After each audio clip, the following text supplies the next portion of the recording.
오늘부터 다시 비대면 예배가 시작되죠.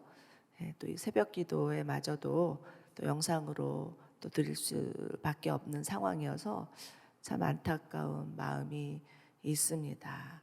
사실 7월부터는 또 주일학교도 대면으로 또 예배 드릴 수 있는 기대감이 있었는데 그것마저도 막히고 참 이 상황을 바라보면서 많이 걱정도 되고 우려도 되지만 우리보다도 더 작은 교회는 어떨까 싶기도 하고 또 소상공인들은 어떤 마음일까 싶어서 참으로 안타깝기만 합니다. 그러나 참 이 땅에 일어나는 모든 일들은 하나님이 허락하시지 않으면 하나도 되어지지 않는데 하나님 왜 이런 일을 허락하시는 걸까 하는 마음이 들면서 정말 하나님께 물어야 되겠다. 더욱 하나님 앞에 엎드려야 되겠다라는 마음이 드는 것 같습니다. 자, 모든 것을 우리가 다 알 수는 없지만 오늘 큐티 제목이 사소해 보이는 일도 하나님의 방법대로인데요. 어쩌면 우리가 정말 이 땅에 살아가면서 하나님께서 우리에게 주신 말씀이 있고 명령이 있고 부탁이 있는데 이런 것들을 잘 지키지 못했기 때문에 이런 어려움이 오지는 않았나라는 생각을 하면서 정말 하나님 저희가 무엇을 놓쳤는지 무엇을 하나님의 방법대로 말씀대로 살지 못했는지 알려주십시오. 그러면서 주님 앞에 나아갔으면 좋겠습니다. 그래서 정말 하나님이 우리 가운데 주시는 음성을 듣고 또 그 말씀에 순종하기 시작하면 오히려 이 위기가 기회가 되고 그로 인해서 또 하나님께서 우리를 회복시키시고 교회를 회복시키시고 또 온 세상을 향한 하나님의 뜻과 계획들을 우리 가운데 말씀해 주시라고 믿습니다. 오늘 본문을 보면 오늘 본문은 번제단을 만들고 또 청동 대야를 만들고 또 뜰을 만들고 또 뜰의 문을 만드는 그런 과정이 아주 자세하게 나와 있습니다. 우선 번제단을 만들었다 하면서 1절에 나오는데 이 번제단은 시뜸나무로 만들어진 정사각형 제단이었고 청동으로 씌워져 있었습니다. 굉장히 자세하게 그 만드는 과정들이 나와 있죠. 이것들을 읽으면서 이게 도대체 무슨 소리지? 하면서 조금 이제 혼란스럽기도 할 텐데 중요한 것은 하나님의 말씀대로 하나님이 가르쳐 주신 대로 만들었다라는 것입니다. 번제단에 사용되는 나무는 시뜸나무였습니다. 시뜸나무는 광야에서 흔히 볼 수 있는 나무였고 별로 그렇게 보기에 아주 좋은 나무는 아니었고요. 볼품 없는 그리고 광야에서 자랐기 때문에 아주 비쩍 마른 그런 나무였습니다. 그리고 또 번제단을 씌우는 그 청동도 금이나 은혜에 비하면 그냥 아주 흔한 그런 재료였습니다. 이처럼 번제단을 아주 값싸고 흔한 나무로 또 흔한 청동으로 이렇게 씌웠던 것은 정말 누구나 하나님께 예배하기 위하여서 제사 드리기 위해서 나아갈 수 있다라는 것을 상징한다고도 볼 수가 있습니다. 하나님은 하나님 앞에 나아가는데 정말 아까 저희가 찬양한 대로 우리 어떤 자격이나 자질이 있어서가 아니라 누구든지 예수 이름을 부르는 자, 누구든지 예수의 보혈에 힘입어서 나아가는 자, 그 자들을 다 받아 주신다는 것이죠. 언제라도 우리가 하나님 앞에 예배할 수 있다는 것을 이 번제단을 통해서도 보여주고 있습니다. 이사야서 55장 1절을 보면 너희 목마른 자들아 물로 나오라 돈 없는 자들도 오라 와서 먹되 돈 없이 값 없이 포도주와 젖을 먹어라 이런 말씀이 있죠. 우리가 하나님 앞에 나갈 때는 어떤 자격, 자질, 행위 이런 것들이 필요한 것이 아니라 정말 하나님을 찾고자 하는 그런 갈망하는 마음만 있으면 나아갈 수 있다라는 것을 보여주고 계십니다. 오늘 이 새벽에도 각자의 처소에서 하나님 앞에 나아갈 때 하나님께서 반드시 여러분을 만나주시는 귀한 은혜가 있을 줄로 믿습니다. 그런데 번제단에서 중요한 것은 피와 불과 뿔입니다. 제사장들이 많은 사람들이 제물을 가지고 오면 그 제물을 그 번제단에서 잡아서 피를 흘리게 하고 그 흘린 피를 다 이렇게 주변에 뿌리면서 그 모든 사람들의 죄를 속죄하는 의식을 드렸던 것입니다. 그런데 여기서 주목해야 될 부분은 뿔입니다. 성소에 있는 분향단에도 뿔이 있었지만 번제단에도 뿔이 있어야만 했습니다. 2절을 보십시오. 2절을 보시면 내 모서리에 각각 뿔을 만들어 뿔과 제단이 한 덩어리가 되게 하고 제단을 청동으로 씌웠습니다. 라고 말씀하고 있습니다. 그런데 이 뿔은 특별히 이 번제단에서 드리는 모든 제사의 과정, 그 제물을 잡고 그리고 또 피를 뿌리고 하는 그런 모든 과정, 그 과정을 거칠 수 없는 경우, 아주 급박한 상황이 있는 경우에 사용되었습니다. 이 뿔을 딱 잡으면 그 뿔을 잡음으로 인해서 속죄의 그런 효과가 있었던 거죠. 열왕기상 1장을 보시면 솔로몬이 왕이 되는 것을 거역한 아도니아가 쿠데타를 일으키면서 자신이 모반이 발각되자 급히 제단의 뿔을 잡는 사건이 하나 나옵니다. 이런 맥락에서 벌어진 것이었죠. 이런 차원에서 제단의 뿔은 도피성 되시는 예수님을 예표하고 있다고 볼 수 있습니다. 아무리 큰 죄를 지은 죄인이라 할지라도 누구든지 예수님께 나아가서 자신의 잘못을 인정하고 예수님을 영접하면 구원받을 수 있는 은혜가 있음을 보여주는 것이죠. 시편 18편에서는 다윗은 여호와는 나의 바위시오 내 산성이시오 나를 건지시는 분이시오 내 구원의 뿔이십니다 라고 고백하는 그런 고백이 나옵니다. 이것은 정말 철저히 하나님만이 나를 구원하실 유일한 하나님인 것을 다윗이 알았고 믿었고 그 믿었기에 고백하는 것이죠. 우리도 지금 이 아주 암담한 코로나 팬데믹이라는 상황을 걸어가고 있습니다. 정말 들리는 그 뉴스의 소식을 들으면 이게 도대체 언제 끝날 것인가, 앞으로는 어떻게 되는 것이지? 라는 그런 불안함들이 있을 수 있습니다. 그러나 여러분, 우리를 건지시고 우리를 구원하실 분은 오로지 예수 그리스도 한 분이심을 믿으시기 바랍니다. 아무리 이 세상이 이처럼 불투명하고 앞으로 어떻게 될지 모르는 상황 가운데 있을지라도 하나님은 우리를 살리시는 분, 예수 그리스도를 통해서 우리 가운데 영원한 구원을 베푸시는 분이심을 믿으시기 바랍니다. 그리고 우리의 마음과 입술의 고백도 주님만이 나의 구원의 뿔이십니다 라고 고백하고 노래할 수 있는 저희 모두가 되기를 소망합니다.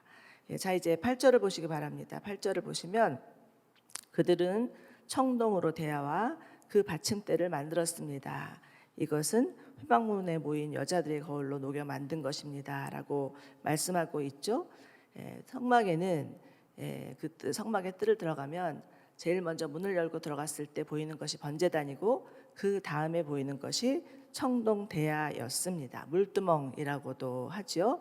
이 대야의 재료는 여인들이 사용하는 놋거울이었습니다. 이것은 우리가 사용하는 거울하고는 다르고요. 그 옛날에는 거울이 발전되지 않았기 때문에 그 청동으로 이렇게 구리를 잘 닦아가지고 희미하게 자신의 그 여인들이 자신의 모습을 단장하기 위해서 사용되는 그런 재료였습니다. 그런데 이것을 개역개정에서는 물두멍이라고 하고 있죠. 말 그대로 자신의 더러워진 손과 발을 씻는 장소가 물두멍입니다. 번제단에서 제사를 드리고 나서 또 제사장이 성소로 들어가기 위해서는 반드시 이 물두멍에서 자신의 더러워진 손과 발을 씻어야만 들어갈 수 있었습니다. 그런데 요한복음 13장을 보시면 예수님께서 제자들의 발을 씻겨주시는 장면이 나옵니다. 예수님이 무릎을 꿇고 제자들 한 사람 한 사람의 발을 씻겨주자 너무 당황한 나머지 베드로는 이렇게 말하죠. 자신의 발을 막 감추면서 주님 절대로 제 발을 씻기지 못하십니다. 이렇게 말을 했을 때 예수님이 하신 말씀이 무엇인지 여러분들 기억하십니까? 내가 너의 발을 씻기지 않으면 너와 나는 아무 상관이 없다, 이렇게 말씀을 하시죠. 우리가 정말 예수님의 그 십자가의 은혜로 구원받았지만 이 땅에 사는 한, 우리가 육체를 갖고 있는 한, 날마다 우리 안에는 작은 실수, 작은 죄, 정말 사람들이 알지 못하는 더러운 습관들이 있습니다. 그렇기 때문에 날마다 예수님 앞에 나아가서 우리의 더러워진 손과 발을 씻어야 되는 것이죠. 예수님은 이처럼 우리의 더러움, 우리의 죄, 우리의 실수를 다 알고 계십니다. 그리고 그것을 날마다 씻어 주시겠다라고 말씀하시는 분이죠. 때로는 사실 우리가 주님 앞에 우리의 더러워진 마음과 손과 발을 내밀기에는 너무 부끄럽기도 하고 또 감추고 싶기도 해서 그렇게 담대히 나갈 수 없을 때가 너무나 많지만, 그럼에도 불구하고 우리 주님은 우리 안에 있는 모든 것들을 다 아시는 분이시기 때문에 우리 예수님께 부끄러워하지 아니하고 감추지 아니하고 우리 안에 있는 수치, 우리 안에 있는 죄와 연약함들을 다 가지고 주님 앞에 정직하고 솔직하게 있는 모습 그대로 나아갈 수 있는 이 아침이 되기를 바랍니다. 그러할 때 예수님께서 우리의 더러움, 우리의 수치를 씻어주시는 그 물두멍에 은혜가 있을 줄로 믿습니다. 자, 9절을 보십시오. 9절은 뜰에 관한 말씀입니다. 뜰에 관한 말씀인데 16절과 17절을 다시 보시면 뜰을 둘러싼 모든 휘장은 고운 배실로 만들었다라는 구절이 나오고 있습니다. 여러분, 성막의 뜰은 제사장이든 레위인이든 일반 사람이든 누구든지 들어갈 수 있었습니다. 누구든지 그 뜰에 들어가서 자신이 가지고 온 흠없는 양이나 염소를 제사장에게 드리고 그 앞에서 희생 제사를 드릴 수가 있었습니다. 누구든지 하나님 앞에 나아갈 수 있었고, 또 거기서 드린 그 제단의 제물을 함께 먹으면서 하나님과 교제할 수 있는 은혜를 누릴 수 있었습니다. 그렇기 때문에 성막의 뜰은 하나님의 은혜를 누릴 수 있는 축복의 장소였다라는 것을 볼 수가 있습니다. 그런데 우리가 눈여겨볼 구절은 16절입니다. 16절 보시면 뜰로 둘러싸이는 모든 휘장이 고운 배실로 만들었다라고 말씀하고 있죠. 이 고운 배실은 세마포를 말합니다. 여러분, 세마포 하시면 무엇이 생각나십니까? 예수님이 십자가에 돌아가신 후에 그 무덤에서 입었던 세마포죠. 그러나 예수님께서 십자가에서 또 돌아가시고 3일 후에 살아나셨을 때 그 세마포는 예수님의 빈 무덤과 함께 개켜져 있던 세마포였습니다. 그렇기 때문에 세마포는 예수님의 죽음과 부활을 상징한다라고 말할 수 있는 거죠.